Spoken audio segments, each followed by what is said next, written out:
మహిమగల దేవా తండ్రి, స్తోత్రాలు తండ్రి. దేవా, మరి మరొక దినం ఇచ్చినందుకు వందనా, స్తోత్రాలు తండ్రి. ఈ యొక్క ఆదివారం అయినా పరిశుద్ధ ఆదివారం మీ సన్నిధిలో తండ్రి నైనా మీ సర్వీస్ చేస్తుండగా సహాయం చేయండి. నేను చెప్పే ప్రభా వాక్యాల్లో నా మాటలు కాకుండా తండ్రి బైబిల్ వాక్యాలు చెప్పడానికి సహాయం చేయండి. ఈ ప్రభావ జరిగిన సాంగ్స్, పిల్లల యొక్క స్టోరీస్ వినడానికి ప్రభా ఇచ్చినందుకు వందనాలు తండ్రి. నా వాక్యాల్లో మీరు తోడుగా నడిపించమని యేసునామములో అడుగుచున్నాం తండ్రి, ఆమేన్.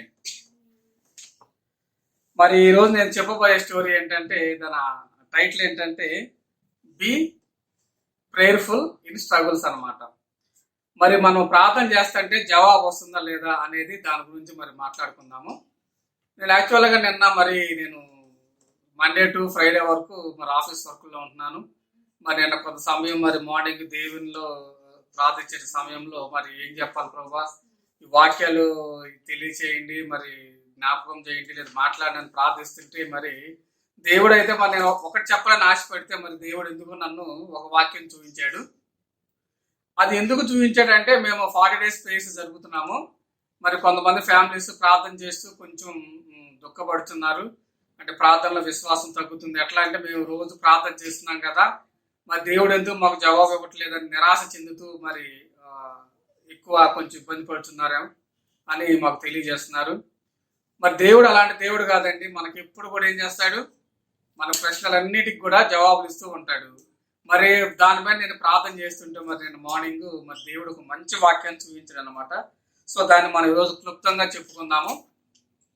మన బైబిల్లో నుంచి యాకోబు గ్రంథము 4వ అధ్యాయము 13వ వచనం చూస్తే, మీలో ఎవరికైనాను శ్రమ సంభవించనా అతడు ప్రార్థన చేయవలెను. మీలో ఎవరికైనాను శ్రమ సంభవించనా అతడు ప్రార్థన చేయవలెను. చక్కగా మంచి వాక్యం కూడా యాకోబు గారు రాస్తున్నారండి. మీలో ఎవరికైనాను శ్రమ సంభవించనా అతడు ప్రార్థన చేయవలెను. మరి శ్రమలు వచ్చినప్పుడు మనం ప్రార్థన చేస్తున్నాము, మరి అయినా కూడా మరి ఎందుకో కొంతమంది మరి మేము చేసే ప్రేయర్స్ లో కానీ ఏదైనా కొంతమంది చెప్తా ఉన్నారు, మరి బ్రదర్ మరి సిస్టర్ మేము ఎంతగానో ప్రార్థిస్తున్నాము, శ్రమల్లో ఉన్నప్పుడు ఎక్కువ ప్రార్థిస్తున్నాము, కానీ దేవుడు మాకు ఎందుకు జవాబు ఇవ్వట్లేదని చాలా మంది మరి ఒక నిరాశలోకి వెళ్ళిపోతున్నారు. కానీ ఇక్కడ మనం చూస్తే శ్రమలో ఉన్నప్పుడు అతడు ప్రార్థించమంటున్నాడు. ఓకేనా? మరి ఇక్కడ ప్రార్థన చేస్తున్నాము, మరి ఎలా చేస్తున్నాం ప్రార్థన అనేది మనం ఒకసారి మనం చూసుకోవాలన్నమాట. మరి మనం చేసే ప్రార్థన కరెక్ట్ గా ఉందా లేదా, మరి మన యొక్క ప్రార్థనని దేవుడు దగ్గరికి వెళ్తుందా లేదా, ఒకవేళ మనం చేసే ప్రార్థనలో ఇంకా బలంగా చేయాలా, లేదంటే ఇంకొక స్ట్రాటజీలో ప్రార్థన చేయాలా, దేవుడిని అడగాల అని మనం చూసినప్పుడు దేవుడు నాకు బయలుపరిచిన కొన్ని పాయింట్స్ ఏంటంటే ప్రేయర్ మీద ఈరోజు మీకు తెలియజేస్తున్నాను. మరి చక్కగా అండి, చాలా మంచిగా దేవుడు రోజు బయలుపరిచాడు అన్నమాట పాయింట్స్. మనం ప్రార్థన చేసేటప్పుడు ఏమేమి పాటించాలి. ప్రార్థన అందరం చేస్తూ ఉంటాము, ప్రతి కుటుంబంలో ప్రార్థన చేస్తాము, ప్రతి బిడ్డ కూడా ప్రార్థన చేస్తుంది. మరి ఈ ప్రార్థనలో ఎలాంటి ప్రార్థన చేస్తే దేవుని దగ్గరికి వెళ్తుంది, ఎలాంటి ప్రార్థన దేవుడు ఇష్టపడతాడు, మరి ఎలాంటి ప్రార్థన మనకి జవాబిస్తుంది, మనం చూసుకున్నట్లయితే మరి ఇక్కడ ప్రార్థన చేసే సమయాల్లో మరి ముఖ్యంగా కొన్ని పాయింట్స్ మనం గుర్తుపెట్టుకొని ప్రార్థన చేస్తూ ఉండాలి. మరి అక్కడ యాకోబు గారు రాస్తున్నాడు, మరి నువ్వు శ్రమల్లో ఉన్నప్పుడు ప్రార్థిస్తున్నావా అని క్వశ్చన్ మార్క్ వేస్తున్నాడు అక్కడ. మరి ఆబ్వియస్గా ఏం చేస్తాము, ఆనందం వచ్చినప్పుడు కీర్తనలు పాడడానికి నెక్స్ట్ ఉందన్నమాట. మనం ఏంది జనరల్గా ఆనందం వచ్చినప్పుడు కీర్తనలు పాడతానే ఉంటాము, కానీ శ్రమలు వచ్చినప్పుడు ప్రార్థన చేయగలుగుతున్నామా, ఒక ప్రార్థన చేస్తే ఎలా చేస్తున్నాము అనేది మనం ఇక్కడ క్లుప్తంగా చర్చించుకుంటాం మనము.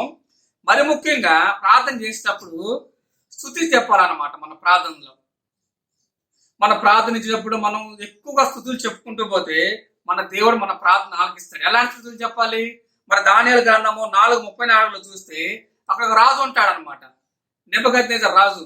అతను దేవుని దానియేలు సందర్భంలో కూడా మరి దానియేలు సపోర్టర్ గా ఉన్నప్పుడు ఆ సమయంలో మరి ఆ రాజు కొంచెం వెనక్కి వెళ్ళి తనకున్న బుద్ధిని మార్చుకుంటాడు అనమాట. మరి ఆ సమయంలో మరి దేవునికి ప్రార్థిస్తున్నాడు, ఒక స్తుతి ఆరాధన చేస్తున్నాడు, నా బుద్ధి మారాలి అని ఒక స్తుతి ఆరాధన చేస్తుంటే మరి చక్కగా దేవుడు ఆ యొక్క 4:34 మనం చూస్తే 35 చూస్తే, దేవుడు ఆ రాజు యొక్క బుద్ధిని మార్చాడు. ఎందుకు మార్చాడు? అతని ప్రార్థనలో ఏముంది? స్తుతులు చెల్లిస్తూ ప్రార్థిస్తున్నాడు.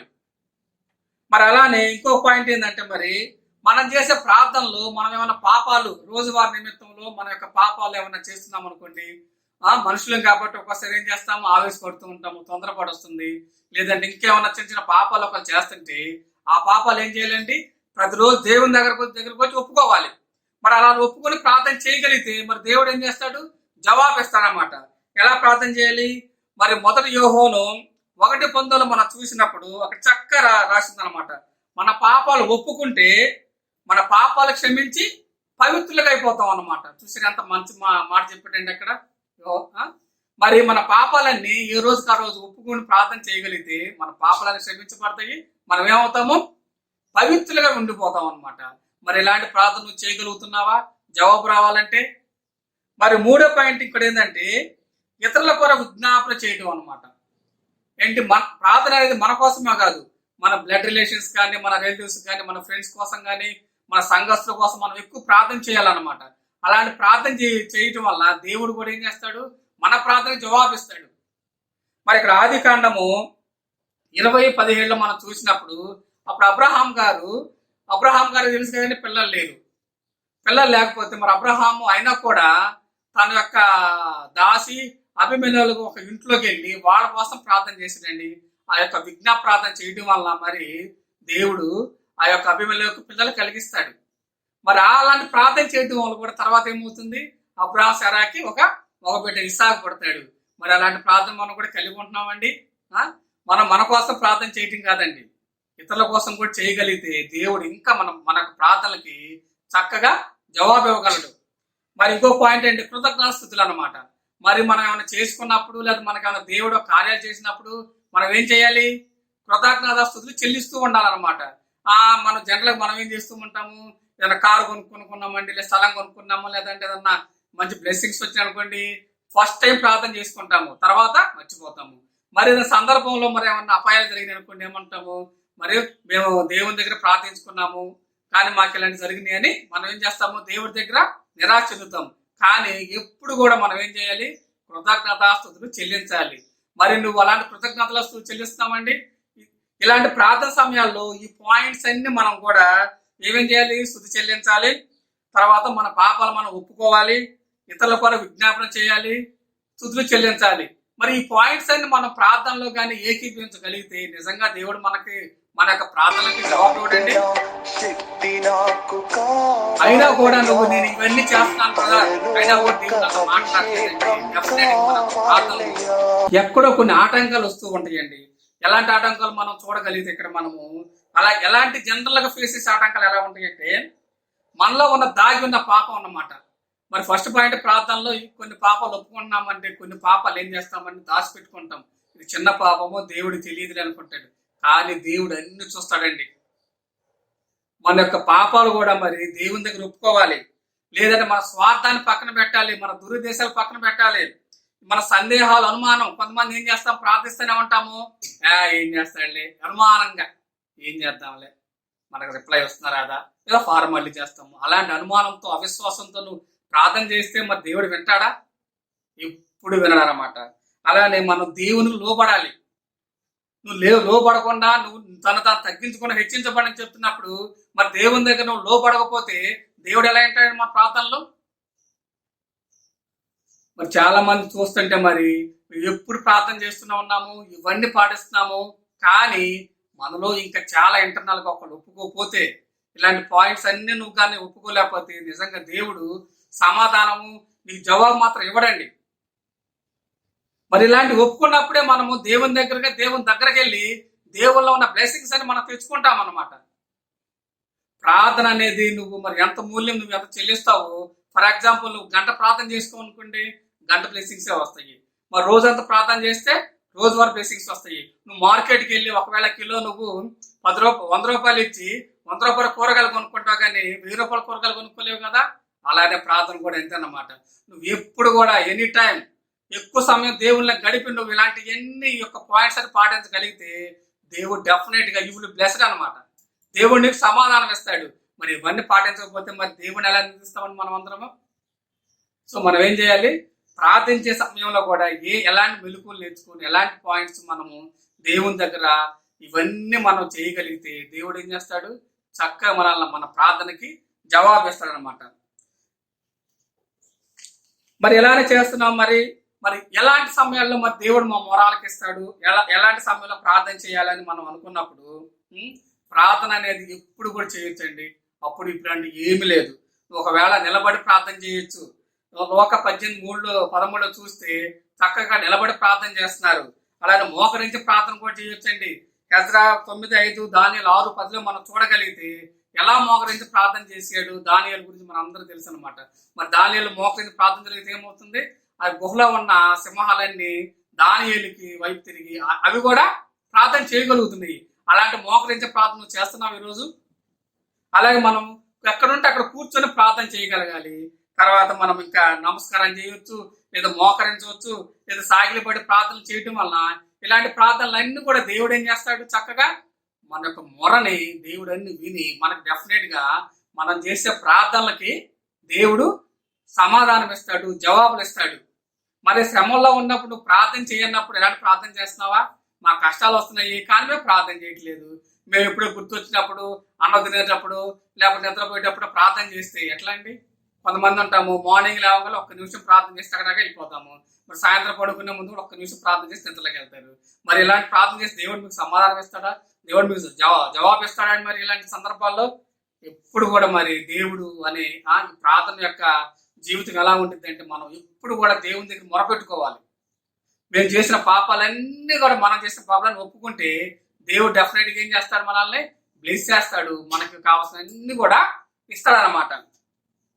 మరి ఎప్పుడు ఏ సమయంలో మరి దేవుడు ఎక్కువ ఇష్టపడతాడు ప్రార్థన సమయాలంటే మనకి మరి విలాప వాక్యములు 2:19 మనం చూడగలిగితే అక్కడ ఒక మంచి మాట ఉందన్నమాట. రాత్రి మొదటి జామున ఎక్కువగా ప్రార్థిస్తే దేవుడు ఆలకిస్తాడు అనేది మనం ఇక్కడ చూడగలుగుతాము. మరి ఏకుజామున ప్రార్థనలు ఎక్కువగా మనము చేయగలిగితే దేవుడు మన మొర ఎక్కువగా ఆలకిస్తాడండి. మరి ఏకుజామున మొర అంటే మనం నిద్ర లేగుతున్నామా? మనం నిద్ర లేవలేము. ఈ జాము ప్రార్థనలు అనేది చాలా ఇంపార్టెంట్ అండి. మనం ఆత్మీయంగా విశ్వాసంతో ఉండాలన్నా, మన ఆత్మీయంగా ఎదుగుదల కావాలన్నా, మన హృదయాన్ని దేవుని దగ్గర వెళ్ళాలన్నా కూడా మన యొక్క వేకుజామున ప్రార్థన దేవునికి ఎంతో ఇష్టమైన ప్రార్థన అన్నమాట. మరి కొంతమంది ఏకుజామున ప్రార్థన లేదంటే ఈ యొక్క జాముల ప్రార్థనలు ఎలా ఉంటాయని తెలమని తెలియకపోవచ్చు, కానీ నేను ఇప్పుడు చెప్తున్నాను 4 రకాలైన వేకుజాముల ప్రార్థనలు ఉన్నాయన్నమాట. జనరల్ గా ఎలా ఉంటాయి అంటే, ఫస్ట్ జాము ప్రార్థన ఎలా ఉంటుంది అంటే రాత్రి ఈవినింగ్ 6 నుంచి రాత్రి 9 వరకు ఉంటాయి. మరి 9 నుంచి 12 దాకా ఒకటి, 12 నుంచి 3 వరకు ఒకటి, అలాగే 3 నుంచి 6 వరకు. ఈ 4 రకాల ఏకుజామున ప్రార్థనలు లేదంటే జాము ప్రార్థనలు మనం కానీ ప్రార్థన చేయగలిగితే దేవుడు ఏం చేస్తాడు? మనం చక్కగా కూడా ఒకవేళ మరి ఏకుజామున ప్రార్థన ఎందుకు పెట్టారామో, మరి ఒకవేళ అక్కడ ఎక్కువ దేవునితో మనం ఎందుకు స్థుతిస్తామంటే పగలంతా మనం ఏం చేస్తాము? ఎక్కువ పనుల్లో ఉంటాము, దేవుని మనం ఎక్కువ స్మరించలేము, మన మైండ్ అంతా ఏమవుతుంది? డిస్టర్బ్ అయిపోతుంది అనమాట. మరి దేవుడు మరి మొదటి వేకుజామున ప్రార్థించండి అంటే ఎప్పుడు 12 నుంచి 3, 4, 5 వరకు ప్రార్థించగలిగితే అప్పుడు మన మనసు ఎలా ఉండిద్ది? చాలా ప్రశాంతతగా ఉంటుంది అనమాట. మరి అలాంటి ప్రార్థన మనం చేయగలిగితే దేవుడు మనల్ని ఏం చేస్తాడు? ఇంకెక్కువ కూడా మనం బ్లెస్ చేస్తాడు. మనం చేసే ప్రార్థనలకు కూడా చక్కని జవాబు ఇస్తాడు అనమాట. ఓకేనా?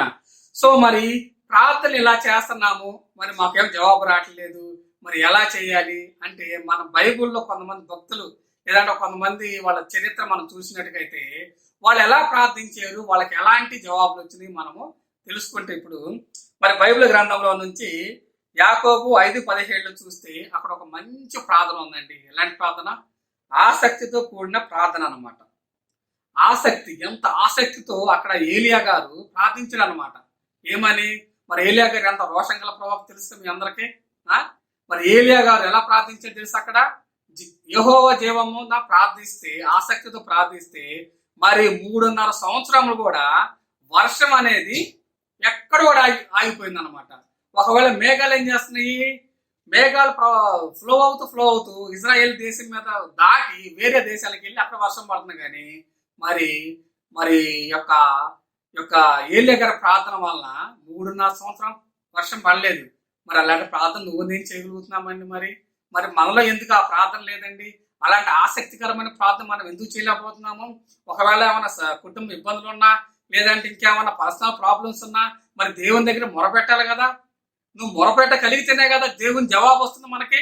కానీ మనం ఏం ప్రార్థన చేయకుండా మరి చక్కగా మన లైఫ్ని లోకానుసారంగా ఎంజాయ్ చేస్తూ మనకు కావాల్సిన తెచ్చుకుంటూ ప్రార్థన వెనకపడేసి నువ్వు మిగతా పనులను ముందుకెళ్తే మరి నీకు దేవుడు సమాధానం ఇస్తాడా? నీ ప్రార్థన ఆలకిస్తాడా? మరి పగలంతా పనులకి వెళ్ళొచ్చు, కరెంట్ లేదు, మరి సాయంత్రం 1 గంటన ప్రేర్ చేయగలుగుతున్నావా? మార్నింగ్ 1 గంట ప్రేర్ చేయగలుగుతున్నాం మనము? ఇలాంటి ప్రార్థన చేయకపోతే మరి ఇలాంటి ఆసక్తికరమైన మరి ఇలాంటి ప్రార్థన మనము ఆసక్తికరమైన ప్రార్థన మనం చేయగలిగితే డెఫినెట్ గా మనకి ఈ యొక్క మనం చేసే యొక్క సమస్యలన్నిటికి కూడా దేవుడు చక్కగా కూడా మనకి సమాధానము ఇస్తాడు, మనకి అన్ని ఆన్సర్స్ ఇస్తాడు అనమాట. మరి అలాంటిది ఇంకో ప్రార్థన మనం చూస్తే పట్టుదల ప్రార్థన. పట్టుదల అంటే ఎలాంటిది? మనకి కూర్చొని మోకాళ్ళు వంచి దేవుని దగ్గర పట్టుదలకు ప్రార్థించాలి. యేసయ్యా, దేవా నువ్వు నాకు చేస్తావా చేయవా ఈరోజు. అలాంటి ప్రార్థన నువ్వు చేయగలిగితే మరి అలాంటి పట్టుదల ప్రార్థన మనం చేయగలిగితే మనకు జవాబు ఇవ్వడండి యేసయ్య. మరి అలాంటి ప్రార్థన మనం ఎక్కడ చూస్తామంటే మరి ఎఫెసీ గ్రంథం 6:18 మనం చూడగలిగితే అక్కడ పౌలు గారు చెప్తున్నారు అనమాట, నువ్వు అపవాదిని, ఆటంకాలని, లేదంటే కుట్రల నుంచి బయటికి రావాలంటే నువ్వేం చేయాలి? పట్టుదల ప్రార్థనతో చేయాలన్నమాట. మరి పట్టుదల ప్రార్థన చేస్తున్నావు నువ్వు? మరి అపవాది కుట్రలు ఏమైనా వస్తూ ఉంటాయి, లోకస్తుల నుంచి వస్తూ ఉంటాయి, కుట్ర రాంగలే వెనక్కి వెళ్ళిపోతున్నాము, భయపడుతున్నాము. కానీ మరి అలాంటి పట్టుదల ప్రార్థన చేయగలుగుతున్నామండి మనము? చేయట్లేదు. మరి చేయకపోతే ఏమవుతుంది? అపవాది డామినేట్ చేస్తాడు, మనకి రావాల్సిన బ్లెస్సింగ్స్ అన్ని రావు. మరి ఏమవుతుంది? మనకి సమస్యలన్నీ పెరిగిపోతాయి, జవాబు రాకపోవడమే కాకుండా మరి ఇంకా సమస్యలు అధికమవుతూ ఉంటాయి. మరి దేవుడు ఏం మాట్లాడుతున్నాడు ఇక్కడ? మరి ఇక్కడ పౌలు గారి ద్వారా పట్టుదల ప్రార్థనతో చేయగలిగితే ఇక్కడ మరి పట్టుదల ప్రార్థన చేయగలిగితే మరి అక్కడ అపవాది అన్న కుతంత్రాల కుట్రలన్నీ కూడా పోతాయని ఇక్కడ దేవుడు చక్కగా మాట్లాడుతున్నాడు. మరి ఇంకొక ప్రార్థన ఎలాంటిదంటే మరి విశ్వాస ప్రార్థన అన్నమాట. విశ్వాసంతో ప్రార్థన చేస్తే ఎలా ఉండిద్ది?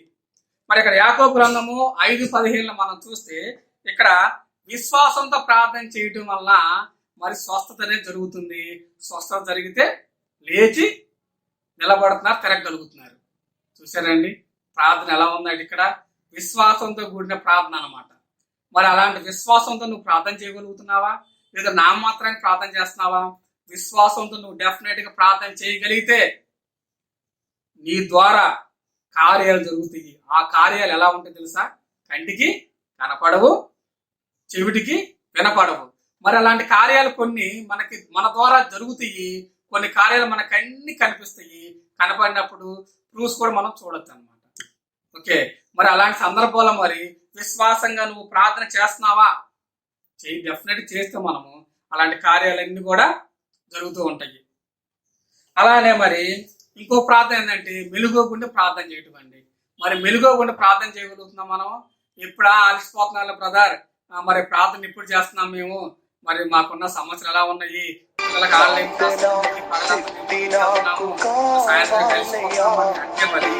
అలా చేయగలిగితే మరి క్వశ్చన్స్ ఆన్సర్ ఎవరు వేసాయి. మరి దేవుడు నీకు సమాధానం కలగాలంటే నువ్వేం చేయాలి? మెలుగుతో ఉండి ప్రార్థన చేయగలగాలి. మరి మార్కు సువార్త 14:38 మనం ఇక్కడ చూస్తుంటే శోధనలో ప్రవేశించకుండా మెలుగుగా ఉండి ప్రార్థించండి అంటున్నాడు. మరి మనం ప్రార్థన చేసేటప్పుడు, మనం విజ్ఞాపన చేసేటప్పుడు మరి దేవునికి ఎట్లా ఉంటున్నాము? ఒక మెలుగు